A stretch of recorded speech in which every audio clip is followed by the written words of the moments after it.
अस्सलामुअलैकुम। Welcome to my YouTube channel. मैं हूं मोहम्मद अरसलान और आप देख रहे हैं माय नॉलेज फॉर यू। आज है हमारी क्लास नंबर 6 और इस क्लास में हमारा बहुत ही इम्पोर्टेंट टॉपिक है।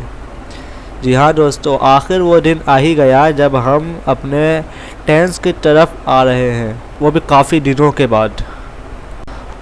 और आज हमारा टॉपिक है प्रेजेंट इंडेफिनिट टेंस।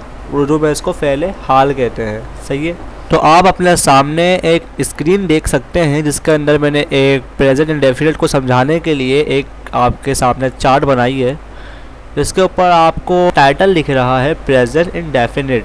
सही है, इसकी उर्दू जुमलों में इसकी पहचान क्या होती है प्रेजेंट इंडेफिनिट की, तो अगर मैं आपको बताऊं तो यहाँ लिखा हुआ है पहचान ता है, टी है, ते है वगैरह। उर्दू जुमलों के अंदर अगर आखिर के अंदर ता है, टी है, ते है वगैरह आ जाएं तो आप कंफ्यूज नहीं होना, आपको ये मालूम होना चाहिए कि ये प्रेजेंट इंडेफिनिट टेंस है।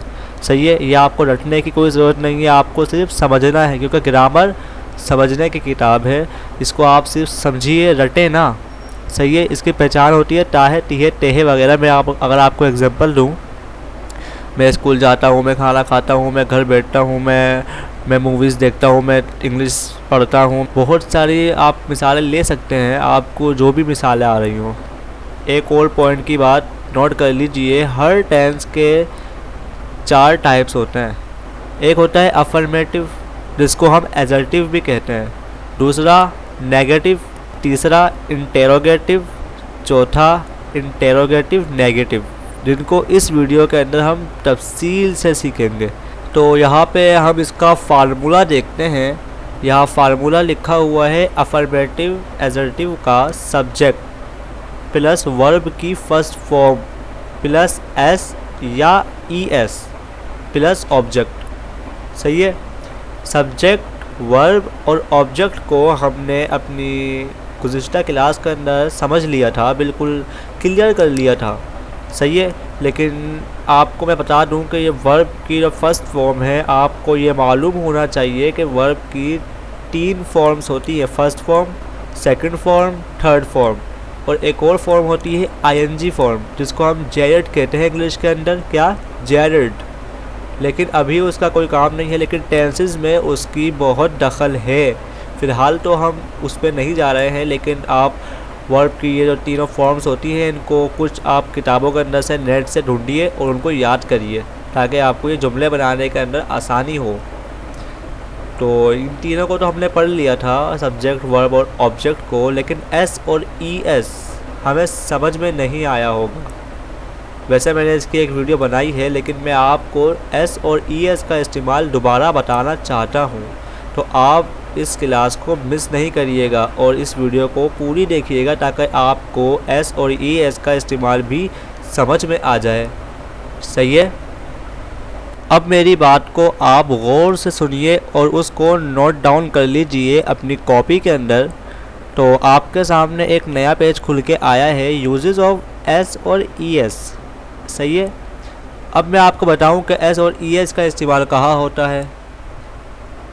तो भाई सीधी सादी सी बात है, इसको आपको जहन में रखना है, कभी भी भूलना नहीं है। सिर्फ ही, शी, इट और सिंगुलर नाउन के साथ, ही, शी, इट और सिंगुलर नाउन के साथ एस और ई एस का इस्तेमाल होता है।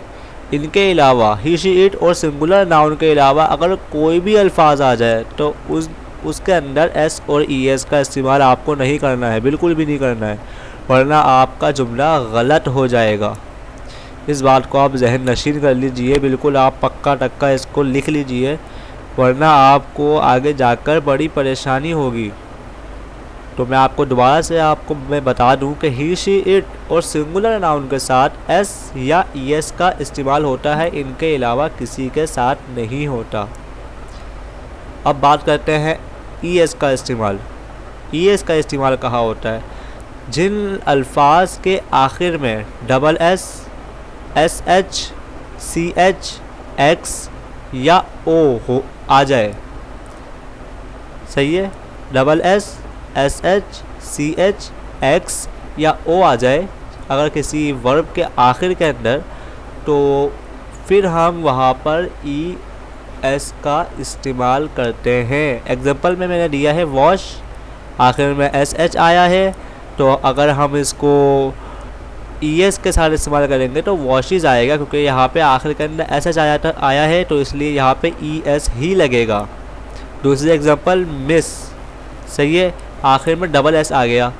अगर ये भी याद रखिएगा, अगर आखिर के अंदर S आ जाए ना, तब भी आप ES लगाएंगे।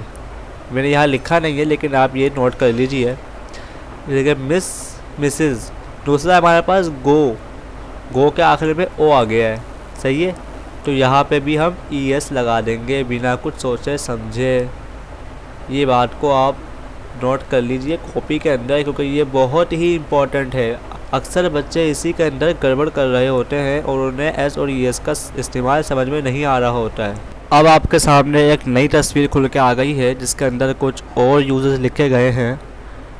तो आपको मैं दोबारा बता दूं कि सिर्फ ही, शी, इट और सिंगुलर नाउन के साथ S या ES का इस्तेमाल होता है, इनके अलावा किसी के साथ नहीं होता। और अब एक नई चीज़ आपके सामने आ रही है। अगर किसी लफ्ज़, किसी वर्ड के आखिर में Y आ जाए, सही है, तो आप उस Y को I में तब्दील करेंगे और फिर ES लगाएंगे।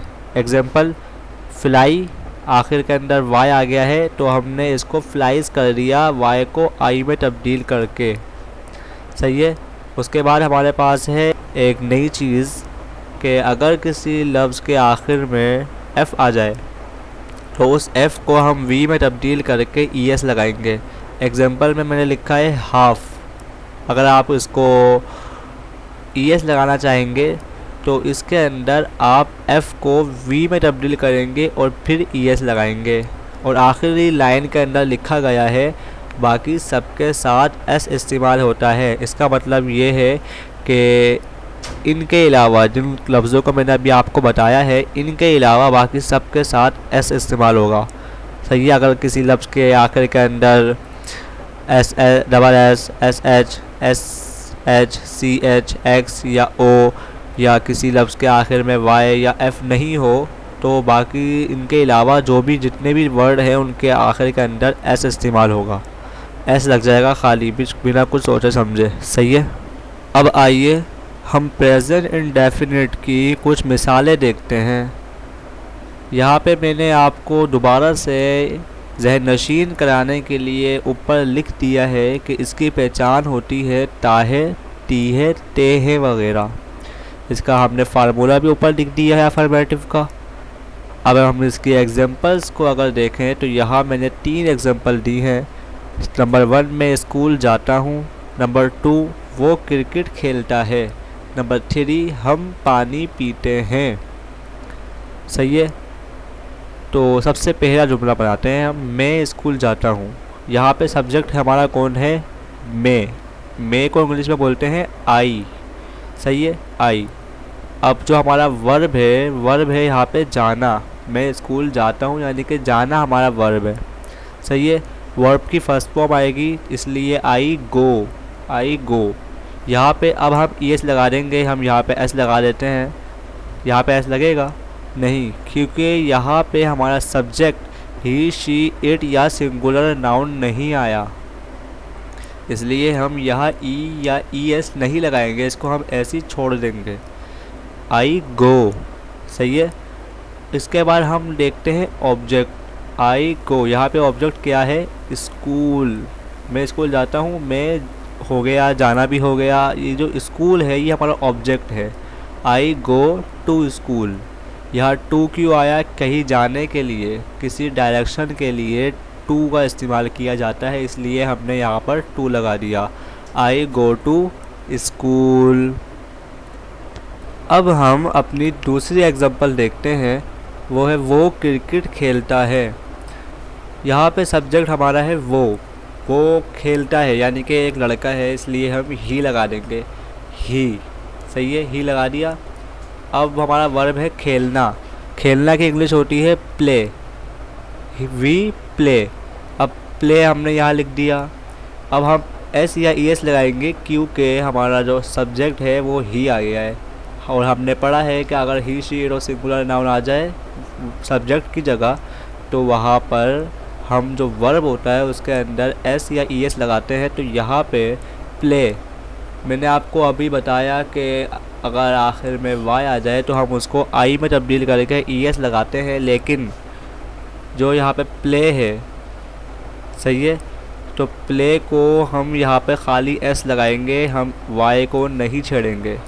ये ऐसा वर्ड है जिसके अंदर हम वाई को नहीं छेड़ेंगे, इसलिए हम यहाँ पे सिर्फ एस लगाएंगे। वी प्लेस, सही है। अब हमारा ऑब्जेक्ट क्या है? ऑब्जेक्ट हमारा है क्रिकेट, क्योंकि हम जो हमारा जिस चीज़ पर काम हो रहा है वो क्रिकेट ही तो है। वी प्ले क्रिकेट, सही है। ये हमारा एग्जांपल हो गई, बस इतना सिंपल है ये। अब हम चलते हैं अपनी थर्ड एग्जांपल की तरफ, जहाँ पे मैंने आपके लिए लिखा है हम पानी पीते हैं।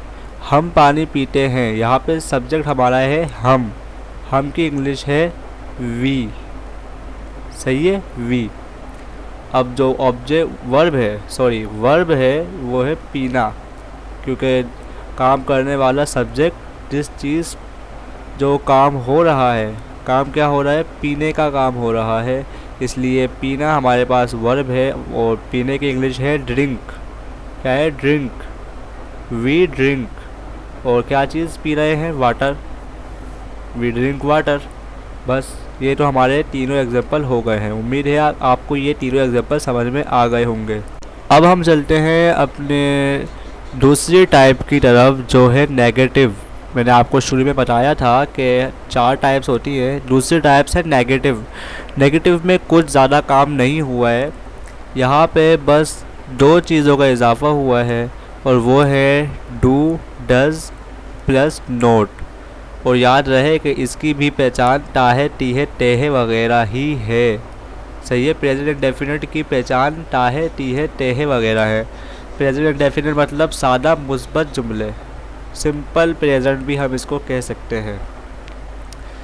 इसके बाद subject plus do, does plus note plus verb की फर्स्ट फॉर्म प्लस ऑब्जेक्ट। अब आप यहाँ पे एक चीज़ नोट करिए कि यहाँ पर एस और ई एस कहाँ चला गया? एस या ई एस जो दोनों थे हमारे पास, वो कहाँ चले गए? तो इस बात का जवाब मैं आपको कुछ देर के बाद दूंगा, लेकिन उससे पहले हम जानते हैं सब्जेक्ट को, वर्ब को, ऑब्जेक्ट को। और नोट भी कोई ख़ास चीज़ नहीं है, बस आपको नोट लिख देना है वहाँ पे और जुमला बन जाएगा। लेकिन डू डज का इस्तेमाल आपको समझना होगा कि डू डज का इस्तेमाल कहाँ पे होता है, where is use do and does. तो आइए इनको सीखते हैं। तो आपके सामने एक नई चार्ट ओपन हो चुकी है, uses of do and does. तो ये भी सिंपल है। डज का इस्तेमाल होता है ही, शी, इट और सिंगुलर नाउन के साथ। याद रहे ये जो आपको दिख रहा है ही, शी, इट, यहाँ पे बीच में लिखा हुआ है और का मतलब होता है या। इंग्लिश में और का मतलब होता है या। ही, शी, इट या सिंगुलर नाउन के साथ डज का इस्तेमाल होता है, और डू का इस्तेमाल कहाँ होता है? ही, शी, इट या सिंगुलर नाउन के अलावा बाकी सब के साथ डू का इस्तेमाल होता है, सही है। अब मैं आपको अपने एक सवाल का जवाब देता हूँ जो मैंने खुद किया था, आपसे आपको समझाना चाहता हूँ कि यहाँ पे एस और ई एस कहाँ चले गए। तो देखिए भाई, मैंने आपको कहा था कि ही, शी, इट और सिंगुलर नाउन के साथ एस और ई एस का इस्तेमाल होता है। तो आप देखिए डू, सही है, डू के आखिर के अंदर ओ है, और आपको ये मालूम होना चाहिए कि अगर किसी लफ्ज़ के आखिर में, किसी वर्ब के आखिर के अंदर ओ आ जाए तो उसके साथ हम ई एस लगा देते हैं। तो आप समझ गए होंगे कि यहाँ पे डू यानी कि अगर हम इसके आखिर के अंदर ई एस लगा दें तो ये डज बन जाता है। इसका मतलब सिंपल है कि यहाँ पे हमने ही, शी, इट और सिंगुलर नाउन के साथ does already, E S already लगा दिया है, इसलिए अब हमारे को दोबारा से एस या ई एस की कोई ज़रूरत नहीं है। और अब मैं आपको बताऊं कि आप सोच रहे होंगे कि यार ये तो हेल्पिंग वर्ब है डज और डू, तो यहाँ पे वर्ब के साथ ये होना चाहिए था एस और एस, तो यहाँ पे डू और डज के साथ क्यों लग गए? लेकिन आप ये याद रखिए कि हेल्पिंग वर्ब हो या खाली वर्ब हो, हम जो शुरू में आने वाला लफ्ज़ वर्ड होता है, शुरू में आने वाला वर्ब होता है, चाहे वो हेल्पिंग वर्ब हो चाहे वो मेन वर्ब हो, हम उसके साथ छेड़खानी कर सकते हैं। इसलिए हमने यहाँ पर डज लगा दिया और एस और एस को यहाँ से ख़त्म कर दिया। सही है। अब ग्रामर का ऐसा कोई रूल नहीं है कि हम नेगेटिव के अंदर यहाँ पे डू को लगाने के बाद वर्ब के आखिर के वर्ब के अंदर एस या एस लगा दें, ऐसा कुछ नहीं है। ये ग्रामर का रूल है कि डू या डज इस्तेमाल होगा। आप वर्ब की मेन वर्ब की फ़र्स्ट फॉर्म के अंदर कुछ नहीं करेंगे नेगेटिव सेंटेंसेस के अंदर, लेकिन अफर्मेटिव के अंदर चूँकि हेल्पिंग वर्ब्स नहीं होते इसलिए हम यहाँ पर एस और ई एस की मदद ले लेते हैं। सही है। तो ये आपको क्लियर हो जानी चाहिए ये बात, और डज का इस्तेमाल और डू का इस्तेमाल भी मैंने आपको बता दिया है। इसके बाद हम कुछ एग्जांपल देखेंगे। यहाँ पे 3 एग्जांपल है। पुरानी वाली की तरह ही है कि मैं स्कूल नहीं जाता हूँ, वहाँ था मैं स्कूल जाता हूँ, या है मैं स्कूल नहीं जाता हूँ। वो क्रिकेट खेलता है वहाँ पर था अफर्मेटिव के अंदर, लेकिन वो क्रिकेट नहीं खेलता। यहाँ पे नेगेटिव आ गया ना, नहीं का लफ्ज़ इस्तेमाल हो गया, इसलिए हमें पूरा अपना गेम बदलना पड़ेगा, पूरा सेंटेंस को बदलना पड़ेगा। तो सबसे पहला हम बना लेते हैं यहाँ पे आई। सही है। अब यहाँ पे हम आई के साथ क्या इस्तेमाल करेंगे, डू, क्योंकि सब्जेक्ट हमारा ही शीट या सिंगुलर नाउन नहीं है। I do. अब यहाँ पे हम नोट लगा देंगे बिना कुछ सोचे समझे, यहाँ पे नोट लग जाएगा, इसका हर जगह लगेगा, यानी कि नेगेटिव के अंदर नोट लाजमी लगता है। इसके बाद वर्ब हमारा है आई डू नॉट, वर्ब है जाना, आई डू नॉट गो, और ऑब्जेक्ट है टू स्कूल, यानी कि बाकी सब वैसा ही रहा और डू और नॉट का इजाफा हमने यहाँ पर कर दिया। दूसरा हम एग्जांपल देखते हैं। वो क्रिकेट नहीं खेलता है, वो की इंग्लिश होती है ही। अब ही के साथ हम यहाँ पे ही शीट आपने पढ़ लिया है, तो यहाँ पे हम डज का इस्तेमाल करेंगे। ही डज नॉट, वर्ब है play, he does not play cricket, object cricket, he does not play cricket. अब तीसरे हमारे पास एग्जांपल है, हम पानी नहीं पीते हैं। सही है। हम पानी नहीं पीते हैं, यहाँ पे हमारा जो सब्जेक्ट है हम वी डू, तो यहाँ पे हम वी के साथ डू का इस्तेमाल करेंगे क्योंकि यहाँ पे ही शीट या सिंगुलर नाउन नहीं आया। वी डू नॉट, नॉट तो हम ऐसे ही लगा देंगे। सही है। हर नेगेटिव के अंदर चाहे वो प्रेजेंट का हो, पास्ट का हो, फ्यूचर का हो, इंडेफिनिट का हो, कंटिन्यूस का, परफेक्ट का, किसी का भी हो, वहाँ पे नेगेटिव के अंदर नॉट का इस्तेमाल लाजमी आता है। सही है। तो वी डज नॉट, वर्ब है पीना, वी डज नॉट ड्रिंक, क्या, वाटर। तो उम्मीद है कि आपको ये तीनों एग्जांपल भी समझ में आ गई है और ये नेगेटिव सेंटेंस भी समझ में आ चुका होगा। सही है। अब है हमारे पास इंटेरोगेटिव सेंटेंसेस। इंटेरोगेटिव कहते हैं क्वेश्चन सेंटेंसेस, जिसके अंदर हम कोई सवाल पूछें। कोई सवाल अगर हम पूछें तो हम उसको इंटेरोगेटिव सेंटेंस कहते हैं। इसकी भी पहचान ताहे, तीहे, तेहे वगैरह ही है। हम फार्मूला देखते हैं, do does plus subject plus verb की first form plus object plus question mark.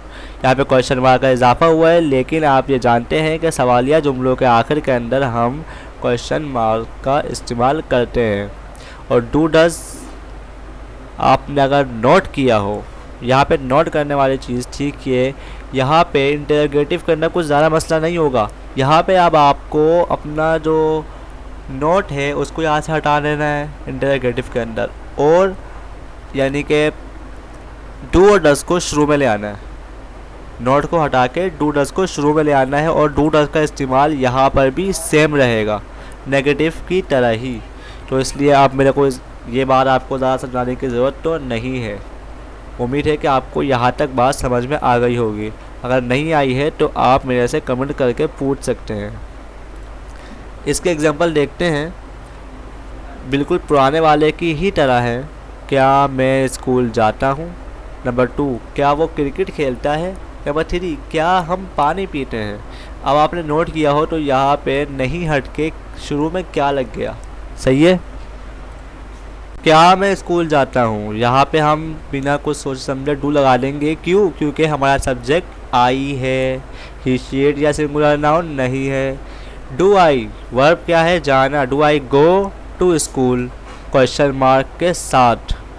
अब दूसरा, क्या वो क्रिकेट खेलता है, क्या वो ही है यानी कि लड़का है, ही इस्तेमाल होगा। डज ही सब्जेक्ट क्या है, he. Does he play cricket question mark के साथ। तीसरा हमारे पास है, क्या हम पानी पीते हैं, तो यहाँ पे हम लगा देंगे डू वी ड्रिंक वाटर। सही है। उम्मीद है कि आपको ये इंटेरोगेटिव भी समझ में आ गया होगा, क्योंकि यहाँ पे कोई भी नई चीज़ नहीं थी, बस आपको डूडल्स को शुरू में लाना था। सही है। अब हमारे पास है अपना आखिरी टाइप्स हमारी इंटेरोगेटिव नेगेटिव। यहाँ पे भी कुछ ज़्यादा चेंज नहीं हुआ है, यहाँ पे सब कुछ वही रहा है, लेकिन सब्जेक्ट के बाद नॉट लग गया है और इसकी भी पहचान ता है, टी है, ते है वगैरह ही है। फार्मूला क्या है, do does plus subject plus not plus verb की first form plus object plus question mark. हम इसके अब बना लेते हैं एग्जाम्पल। सब्जेक्ट सबसे पहले लगा देंगे हम यहाँ do subject I, do I not go to school. दूसरी example, does he not play cricket. तीसरी example, do we not drink water. सही है। ये मैंने आपको इसलिए तफसील में नहीं समझाया क्योंकि मैं आपको ये पहले ही समझा चुका हूँ, इनकी इंग्लिश वगैरह सब कुछ समझा चुका हूँ। अब मैं आखिर के अंदर आपको ये तमाम जो हमारे फार्मूलाज हैं ये एक बार आपको दिखाना चाहता हूँ और आप इनको नोट डाउन कर लीजिए अपनी कॉपी के अंदर, ताकि आपको मुश्किल पेश नहीं आए। अफर्मेटिव सब्जेक्ट प्लस वर्ब की फर्स्ट फॉर्म प्लस एस या E S plus object. Negative subject plus do does plus not plus verb की first form plus object. Interrogative do does plus subject plus verb की first form plus object plus question mark. Interrogative negative do does plus subject plus not plus verb की first form plus object plus question mark. अब यहाँ पे changes हुई हैं वो मैं आपको बता दूँ। अफर्मेटिव आपका जुमला होता है मुस्बत। सही है, यानी कि सादा जुमले अफर्मेटिव। सही है, यहाँ पे कोई चेंज नहीं होता है, यहाँ पे ये बिल्कुल एक फार्मूला बन जाता है। नेगेटिव के अंदर क्या चेंज होता है, यहाँ पे आप डू डज प्लस नॉट लगा देते हैं नोट के साथ। सही है। इंटेरोगेटिव के अंदर क्या होता है फ़र्क, कि ये होता है कि नोट को हटा के आप डू डज शुरू में ले आते हैं। इंटेरोगेटिव नेगेटिव तो सबसे आसान है, आप सिर्फ सब्जेक्ट के बाद नोट लगाते हैं, बाकी बिल्कुल वही रहता है। उम्मीद है कि आपको ये प्रेजेंट इंडेफिनिट की क्लास समझ में आ चुकी होगी। अगर कोई भी बात आपको समझ में नहीं आई तो आप मुझसे पूछ सकते हैं। उम्मीद करता हूँ कि आपको ये सब समझ में आ गया होगा। अगर आपको वीडियो पसंद आई तो लाइक करिए। अगर आपको कुछ समझ में नहीं आया तो मैं आपको बार बार कह रहा हूँ, आप कमेंट्स करके पूछिए और चैनल को सब्सक्राइब करिए ताकि हर नई आने वाली वीडियो आप तक सबसे पहले पहुँच सके। तो मिलते हैं अपने नेक्स्ट वीडियो में। अल्लाह हाफिज़।